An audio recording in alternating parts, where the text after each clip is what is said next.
नैराश्य किंवा उदासीनता हा खूप मोठ्या प्रमाणात आढळून येणारा आजार आहे। जगभरामध्ये नैराश्याने ग्रस्त असे 30 कोटी रुग्ण आहेत। नैराश्य हा एक मानसिक आजार आहे ज्यामध्ये व्यक्तीस नेहमी उदास व निराश वाटते व दैनंदिन कामे तसेच आनंददायी गोष्टीतील इंटरेस्ट कमी होतो। ही लक्षणे 2 आठवड्यांपेक्षा जास्त दिसून आल्यास त्यास नैराश्याचा आजार असे संबोधले जाते। नैराश्य कोणालाही येऊ शकतं। Yes, anyone can suffer from depression. तो गरीब असो वा श्रीमंत, लहानापासून वृद्धापर्यंत, स्त्री असो वा पुरुष।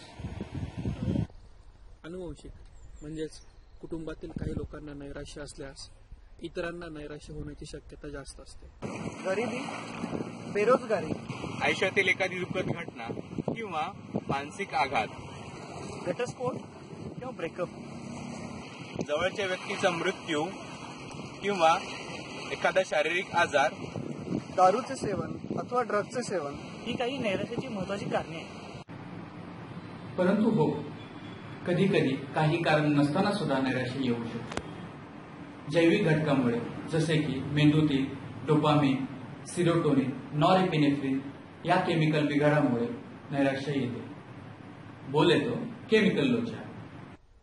थायरॉइडच्या समस्या, रजोनिवृत्ती किंवा बाळंतपण यानंतर होणाऱ्या संप्रेरकातील बदलांमुळे नैराश्य होण्याची शक्यता जास्त असते। सतत निराश किंवा उदास वाटणे, सतत होणारी चिड, थकवा येणे किंवा शक्ती नसल्यासारखं वाटते, भूक न लागणे किंवा खाण्याची इच्छा न होणे, झोप न लागणे किंवा अति झोपणे, छंद किंवा आवडत्या गोष्टींमधील आवडच कमी होणे किंबहुना त्या कधी कराव्याशाच न वाटणे, मी कुठल्याही कामाचा नाही, माझी कोणीही मदत करू शकणार नाही, माझं भविष्यात काही चांगलं होणार नाही असे वाटणे व त्यामुळे मनात आत्महत्येचे विचार येणे।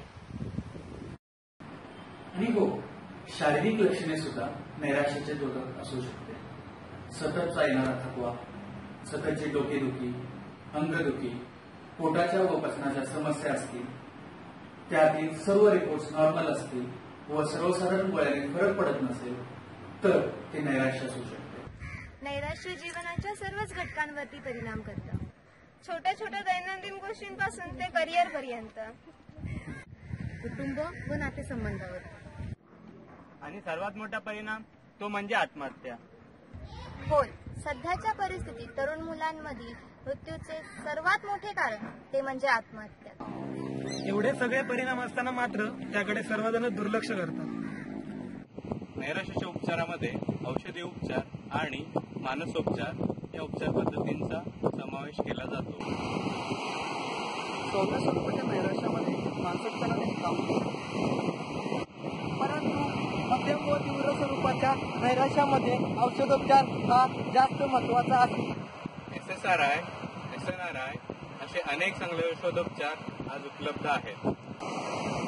तर कधी कधी ECT म्हणजे इलेक्ट्रोकन्व्हर्सिव्ह थेरपी, ज्याला आपण शॉक ट्रीटमेंट म्हणतो, याचा सुद्धा वापर करावा लागतो। चांगले उपचार उपलब्ध असताना सुद्धा एक ना अनेक कारणामुळे 50% जास्त रुग्णांना उपचार मिळत नाही। लहान मुलांतील नैराश्य आपल्या लक्षात येत नाही।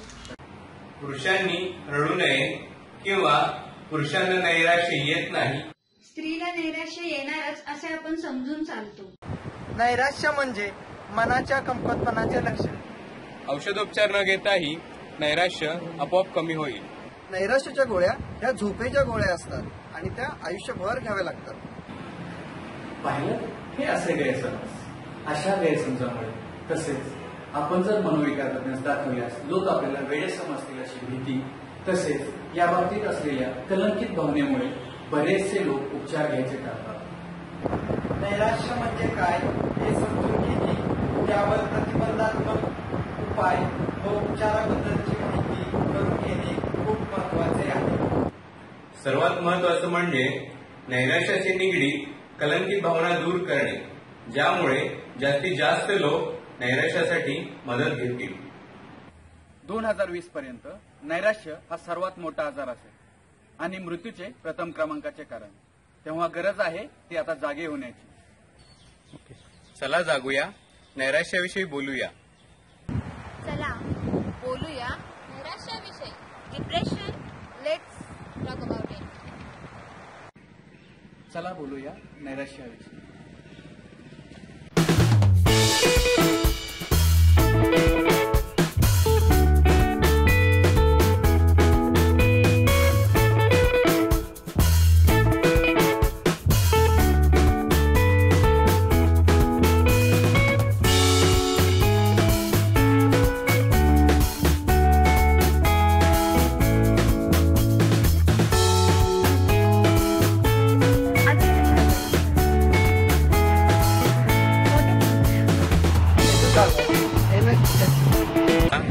ही लक्षणे जास्त